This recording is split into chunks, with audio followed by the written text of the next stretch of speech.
Hi everyone, I'm Anne. I'm Alex. And we're here today for Science Updates with Anne and Alex. We're not going to do an update today because it's Sunday morning, we're making coffee, we're kind of tired, honestly, it was a bit of a rough week. But a lot of stuff happened that we thought people might need to know about, and we have some solutions. So people have noticed that they've had a lot of trouble accessing ERA Commons and also accessing just basic NIH websites. This was quite upsetting when we first realized it. We have come to understand that this is some kind of just glitch with the domain name server at NIH. So I think we have every reason to believe that those sites are going to be back up really soon. However, perhaps you were planning on reading a lot of grants today or using NIH resources in some other way.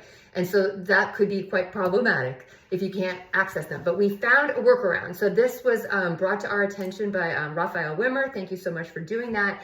And he points out that you can just add a different IP address to your hosts file. They're different for the ERA Commons versus the general NIH.gov site, but we'll put those IP addresses in the comments. And also you can just set the name saver to your computer to 1.0.0.1. You'll want to change it back later once everything is restored, but if you need to access those sites today, that will work. So I think, Alex, you had a couple of things to add to that.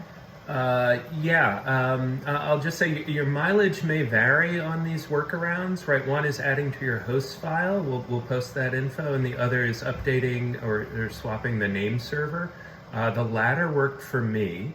And so you should check out those details, and then you'll need to Google operating system specific advice for how to implement these changes. On the Mac, they were pretty straightforward and really easy to Google, so I won't bore you with that. And I'll mention I'm doing a whole bunch of study section reviews that actually require interaction with forms to fill out every bit of your review online. We're no longer downloading a Word doc and uploading it, apparently. And so the now more than 24-hour downtime for most NIH.gov websites is pretty problematic for that. But I do think that these seem to be sort of DNS server, name server type issues. We probably should ascribe this to perhaps a staffing shortage and a glitch as opposed to malice. Yeah. So if you get this to work or if you don't get it to work, please add to the comments. You can also find more info on my Facebook page, or just search on Blue Sky. You can find it.